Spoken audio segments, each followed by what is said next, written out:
baik. Assalamualaikum warahmatullahi wabarakatuh. Kami dari kelompok 2. Di sini kami sudah tiba di Pulau Penyengat. Ayo ikuti perjalanan kami.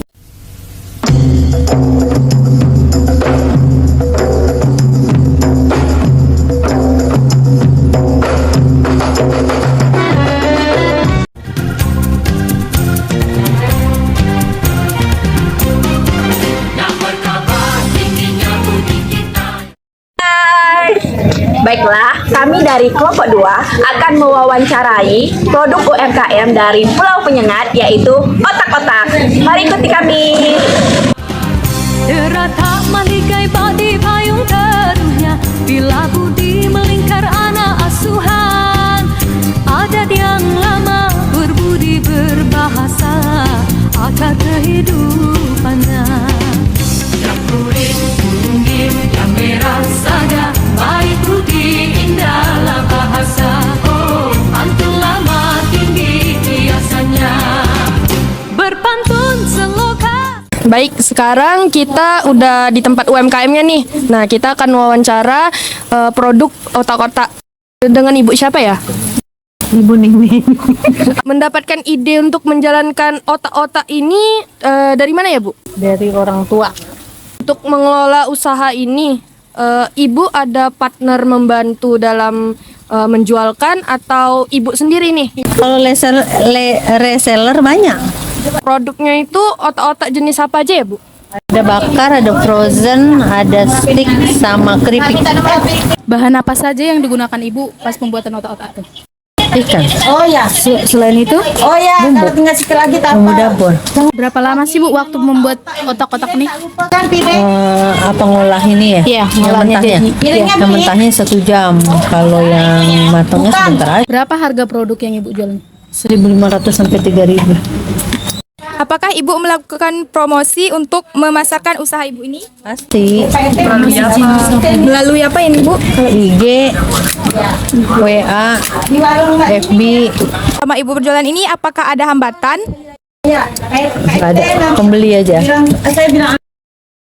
Apakah Ibu ada rencana untuk mengembangkan usaha Ibu ini? Adalah pasti. Pasti buka cabang terus. Yang menjadi saingan dalam usaha dan bagaimana Ibu mengatasinya? Atasinya jaga kualitas aja lah. Baiklah guys, itu tadi wawancara kami bersama Ibu penjual otak-otak, yaitu dari sektor UMKM. Ikutin kita terus ya.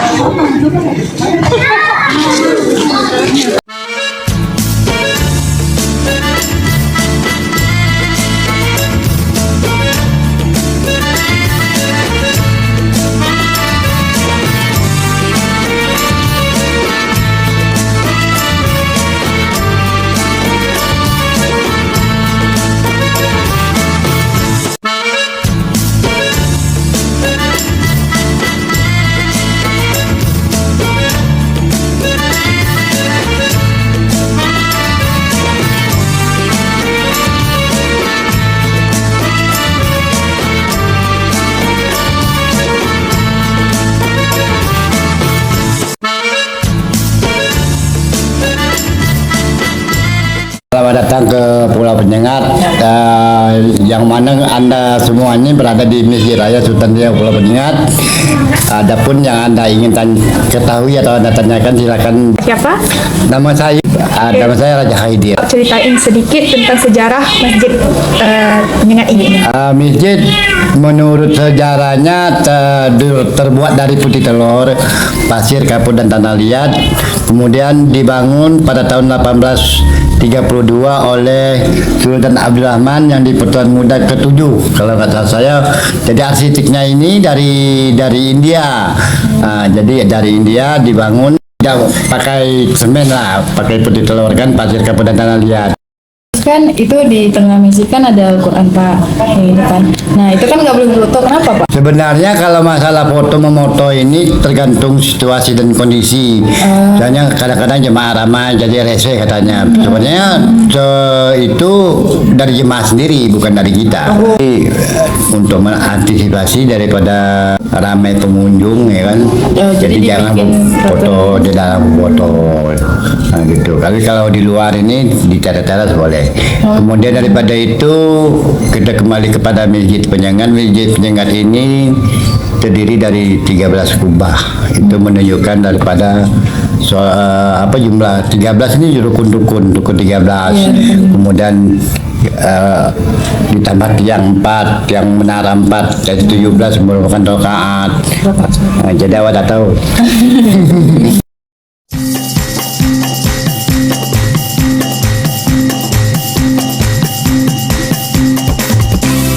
Bermohon sembah berhajat, hajat berasal kayangan puri. Hamba puteri imbas berempat, turun bermalam serata negeri.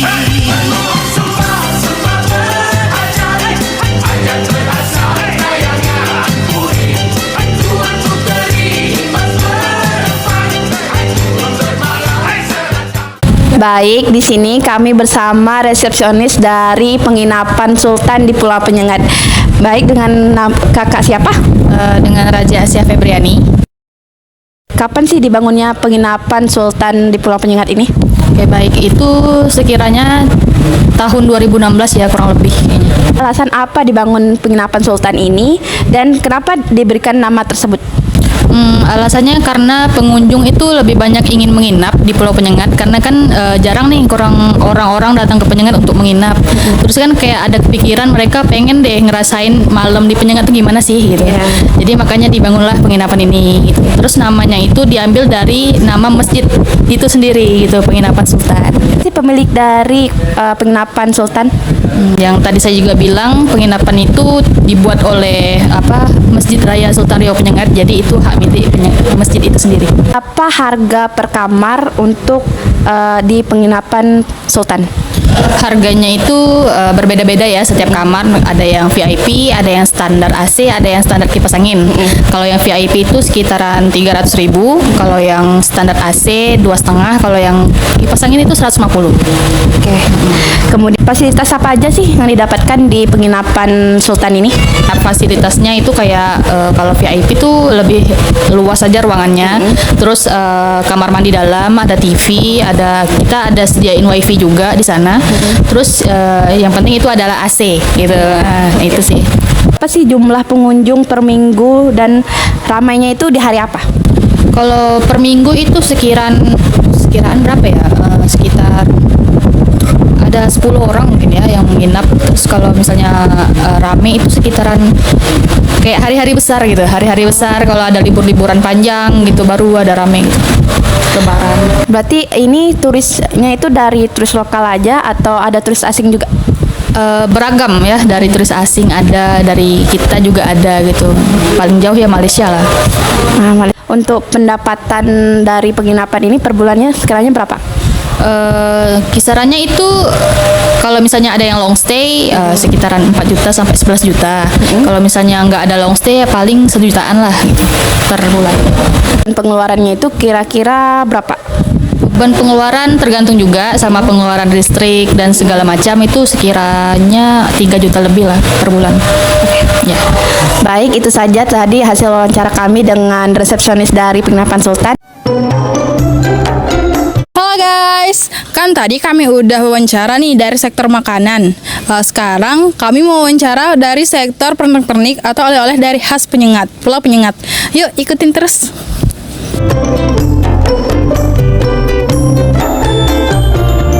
Menyusun tari ala tari sembah diberi, cerdas tangkas ala sayang gerak dan geri, menjunjung tinggi amboi tinggi seni sejati, pusaka asli ala asli hai ibu pertiwi.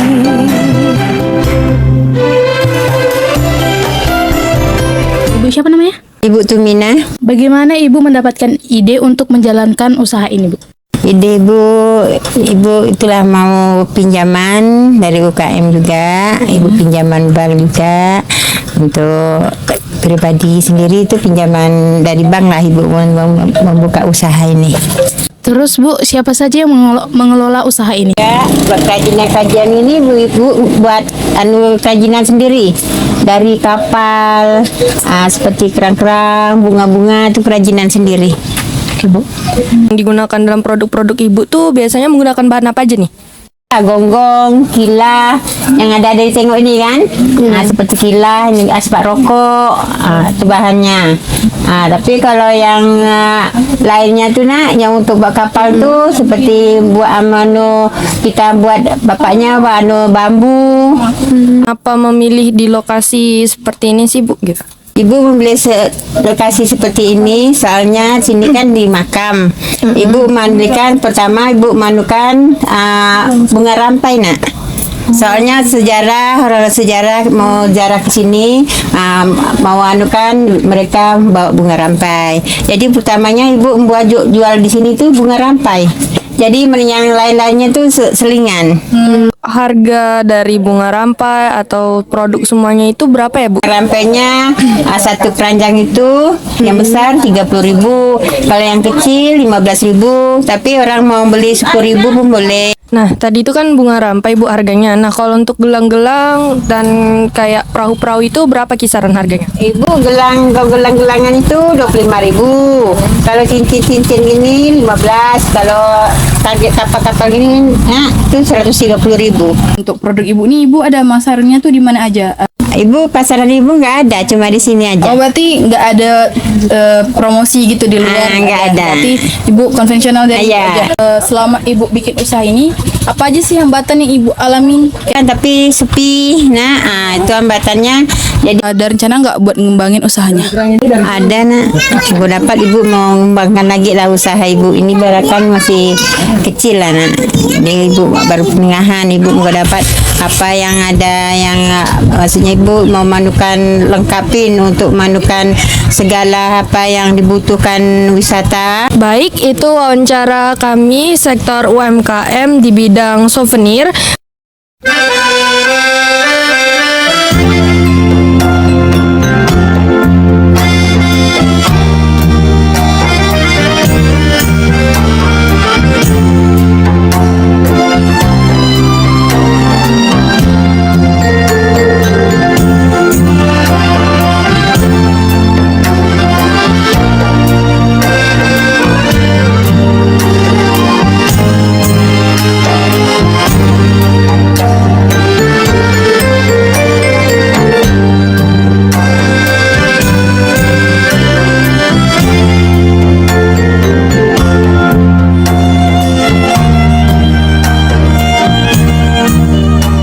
Halo guys, jadi di sini kami ke Makam Pahlawan Nasional Raja Haji Fisabilillah.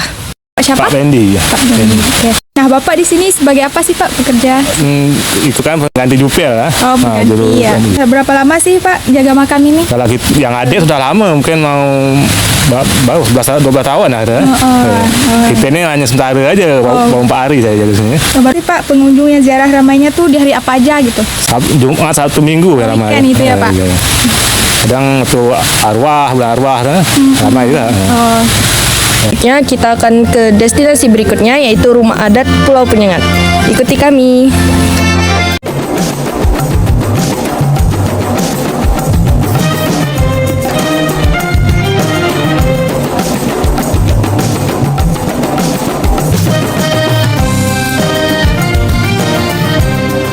Halo guys, oke, hari ini kami udah sampai di tempat rumah adat Pulau Penyengat, yaitu yang berada di pesisir pantai.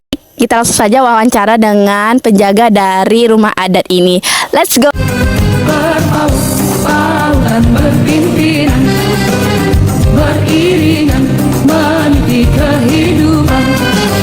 Sikap perkasa Sri Pahlawan, bertanjak 5 dari seberang, tidak bermata jadi hantaran, lembut bicara tutur kata disebut orang, lemah kemalai tari perawan, senyum melirik menambat hati, tidak mahligai. Nama Bapak siapa nih, Pak? Nama Bapak Heriawan, aku pengelola wisata yang ada di salah satu di Pulau Penyengat. Oke. Itu udah berapa lama, Pak? Olah adat. Sebenarnya Balai Adat ini adalah replika untuk rumah adat Melayu.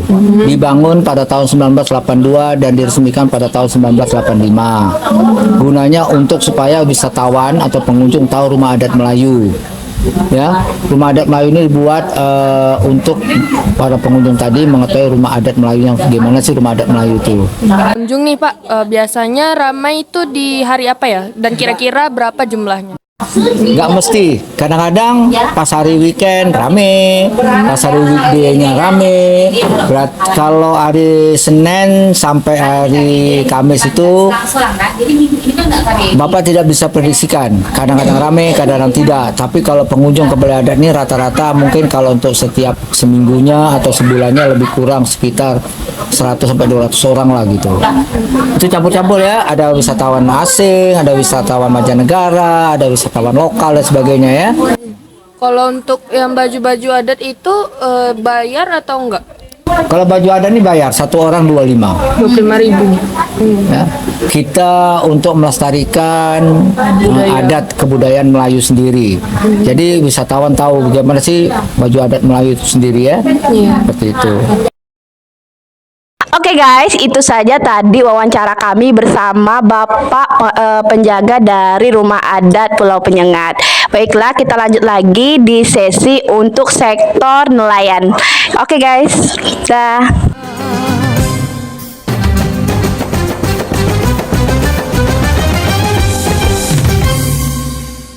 Madah berbunga alun suara, terdengar merdu hanya dendangan. Rumah nelayan setempat nih. Kami wawancara dari nelayan setempat.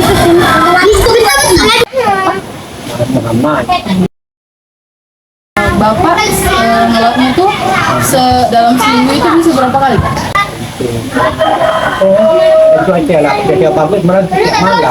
Oh, itu yang Bapak tangkap tuh apa aja? Jenis ikan ada. Jenis ikan karang gitu kan? Iya, benar. Hasil laut yang Bapak tangkap tuh untuk Bapak konsumsi sendiri atau sekalian Bapak jual? Ya, kalau tidak gede, kita jual.